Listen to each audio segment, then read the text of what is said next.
بسم الله الرحمن الرحيم نحمده ونصلي على رسوله الكريم أما بعد قال النبي صلى الله عليه وسلم اذكروا محاسن موتاكم. محترم بزرگوں، ساتھیوں، حدیث پاک میں یہ فرمایا گیا ہے کہ دنیا سے گئے ہوئے لوگوں کی نیکیاں، بھلائیاں اور اچھائیاں یاد کرو، اس کا ذکر تذکرہ کرو.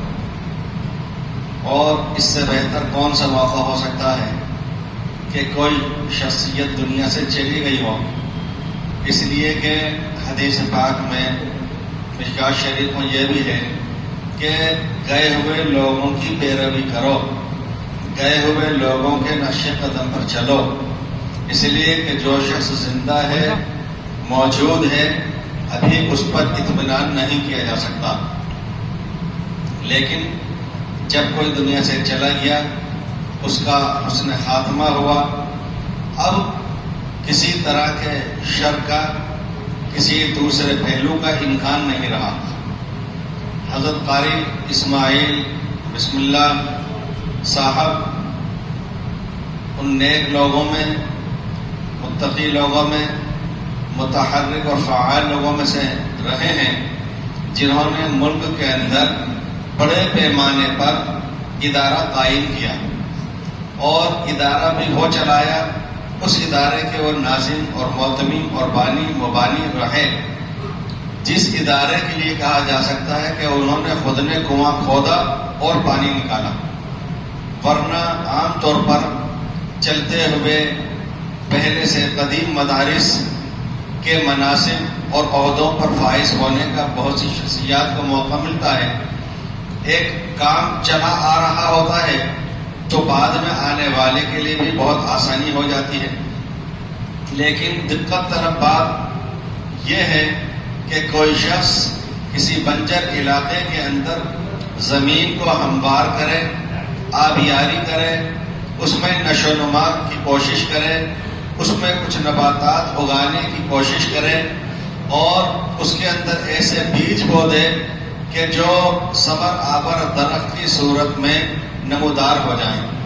یہ کام قاری اسماعیل بسم اللہ صاحب نے الحمدللہ کے انجام دیا. ہندوستان میں ہی نہیں بلکہ بر صغیر میں پانی پت کا تجوید و قرات کا مدرسہ مشہور تھا. اور مدرسے سے میری مراد کوئی ایک مکتب یا ادارہ نہیں بلکہ پانی پت خود ایک مدرسہ کہلاتا تھا. پانی پت خود ایک تجوید و قرات میں مدرسہ کہلاتا تھا. یعنی پانی پت کا نام آ جائے تو اس سے بزرگوں کا سب کا ذہن منتقل ہوتا تھا تجوید و قرات کی طرف. پانی پت میں جو زوال آیا اور خاص طور سے تقسیم ہند کے بعد جو وہاں کے حالات بنے، اس کے بعد اور ادھر دوسری طرف لکھنؤ کے اندر مدرسہ فرقانیہ میں جو تجوید و قرات کا ایک مشہور ادارہ قدیم ہے، وہاں کے بھی تجوید و قرات مشہور رہی. ہندوستان میں گجرات صوبوں کے اعتبار سے صوبہ گجرات کو یہ فضیلت اور برتری حاصل ہے کہ تجوید و قرات میں وہ الحمدللہ بہت نمایاں ہے. یہ مقصد نہیں ہے کہ کوئی دوسرا صوبہ ملک میں کام نہیں کر رہا، لیکن بعض فضیلت جزئی ہوا کرتی ہے، کوئی ایسا شعار اور پہچان اور علامت اور نشانی ہوا کرتی ہے جو ایک میں بہت زیادہ ہوتی ہے، دوسرے میں وہ اتنی نظر نہیں آتی. تو مجموعی طور پر، مشترک طور پر، اجتماعی طور پر، عام طور پر یہ دیکھا گیا کہ صوبہ گجرات کے مدارس سے فارغ ہونے والے طلبہ نہ صرف یہ کہ جو وہاں پر تجوید و قرات کا نصاب اور کورس پورا کرتے ہیں، بلکہ وہ بھی جو عالمیت کا کورس اور نصاب پورا کرتے ہیں وہ قرآن پاک الحمدللہ کہ اچھا پڑھتے ہیں. ہم نے خانقاہوں میں بزرگوں کے یہاں دیکھا اور حضرت مفتی محمود حسن گنگوئی رحمۃ اللہ علیہ کے یہاں تو باقاعدہ سنانے والے حفاظ ہوتے ہی گجرات کا تھے. اس میں بھی ایک مدرسہ جس کو بطور خاص اس وقت نام لیا جا سکتا ہے وہ جامعۃ القرات کفلتا کا ہے. کفلیتا مدرسے کی علامت اور پہچان یہ ہو گئی، اس کی فضیلت اور اس کا امتیاز یہ ہے کہ جب کبھی کہیں کسی مسجد میں امام کی ضرورت ہو، کسی مدرسے کے اندر مدرس کی ضرورت ہو، تو عام طور پر تحقیق کی جاتی ہے اور کرنا بھی چاہیے۔ یہ الگ بات ہے کہ تحقیق کرنے والا خود اس قابل بھی ہو کہ وہ قرآن پاک اچھا پڑھتا بھی ہے کہ نہیں پڑھتا وغیرہ وغیرہ۔ کفلیتا کا اگر کوئی فارغ ہے تو وہاں سے فارغ ہونا ہی کافی ہے، وہاں سے عالم ہونا ہی کافی ہے، اس سے قطعاً یہ پوچھنے کی ضرورت نہیں رہ جاتی کہ آپ قرآن کیسا پڑھتے ہیں، ذرا سناؤ تو صحیح۔ اگر پوچھا جائے تو یہ عبث اس کی کوئی ضرورت نہیں ہے۔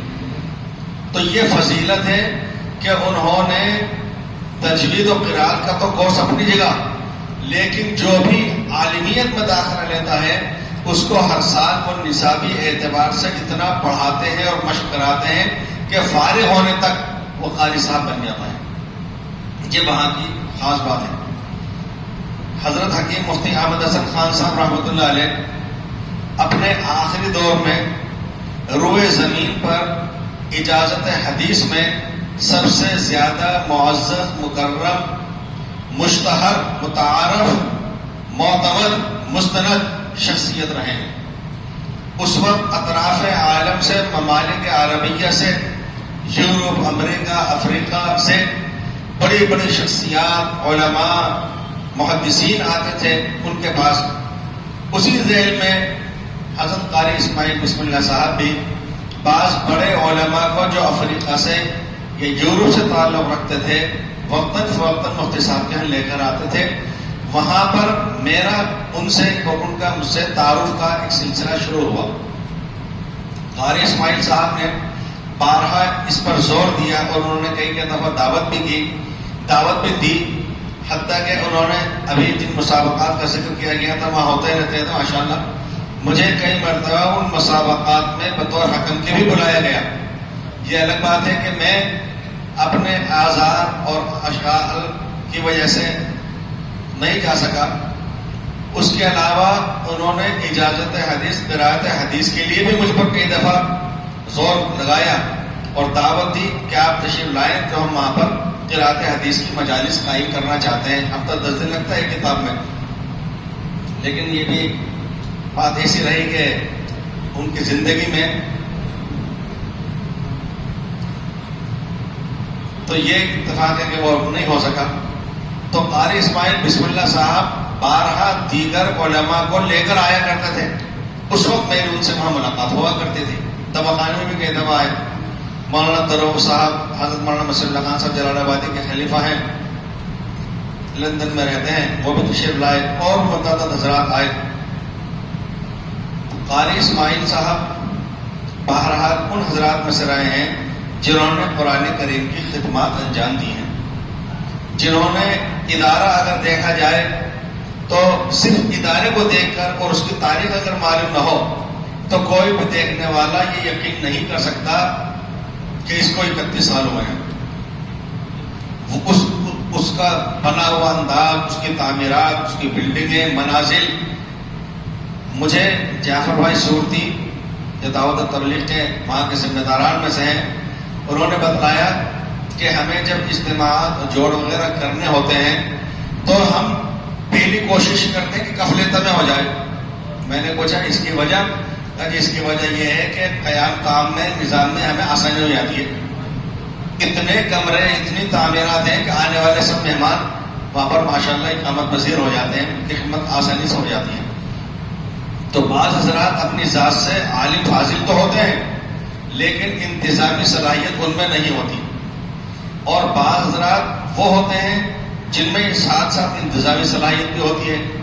ان میں سے مولانا غلام محمد دوستانوی صاحب ہیں، حضرت مولانا محمد سلمان صاحب ناظم اعلیٰ صاحب مظاہر سہارنپور ہیں، اور اس وقت میں جن کا ذکر خیر چل رہا ہے قاری اسماعیل بسم اللہ صاحب ہیں۔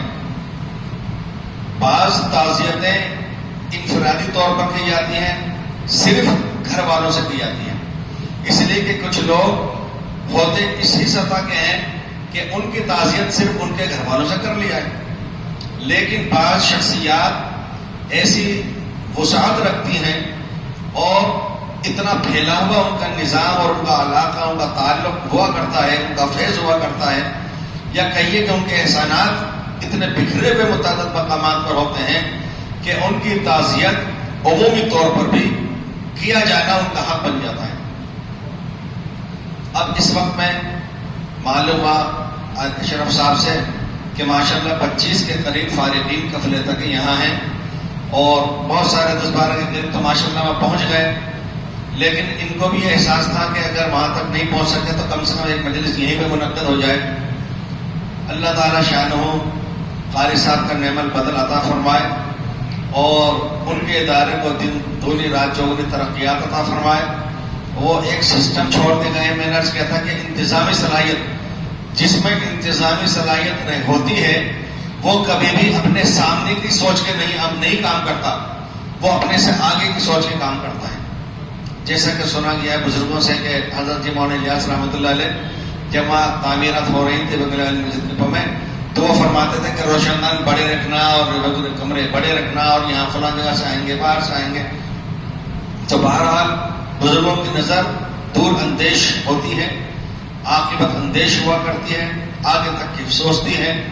قاری صاحب نے بھی یقیناً ایک سسٹم جاری ایسا کر دیا کہ وہ ہوں تب بھی کام چلتا رہے، اور وہ نہ رہے تب بھی کام چلتا رہے۔ وہاں کے بہت سے فارغین ہیں، وہ سب کے سب ان کے لیے صدقہ جاریہ ہیں، جیسے کہ حدیث پاک میں بھی کہا گیا ہے کہ ولد صالح بھی اپنے والدین کے لیے صدقہ جاریہ ہے، اور جن حضرات نے وہاں سے فیض حاصل کیا ہے وہ بھی ان کے لیے صدقہ جاریہ ہے۔ اللہ تعالیٰ شانہ ان کی مغفرت تامہ عامہ فرمائے، پروردگار ان کے قائم کیے ہوئے ادارے کو ترقیات عطا فرمائے، اور ان کے متعلقین اور اقربا کو، اعزا کو صبر جمیل عطا فرمائے۔ ہمارے اس وقت یہ نشست ان کی تعزیت کے سلسلے میں ہے، ان کے اہل خانہ، ان کے ادارے والے، مدرسے والے، وہ تمام حضرات یقیناً اس قابل ہے کہ ان سے تعزیت کی جائے۔ اس وقت کی یہ نشست اس لیے ہے کہ ان حضرات تک بھی یہ پیغام پہنچ جائے اپن سب سب لوگوں کی طرف سے کہ ہم لوگ ان کے اس وقت کے دکھ درد میں شریک ہیں۔ اللہ تعالیٰ شانہ مغفرت۔ والسلام علیکم ورحمۃ اللہ۔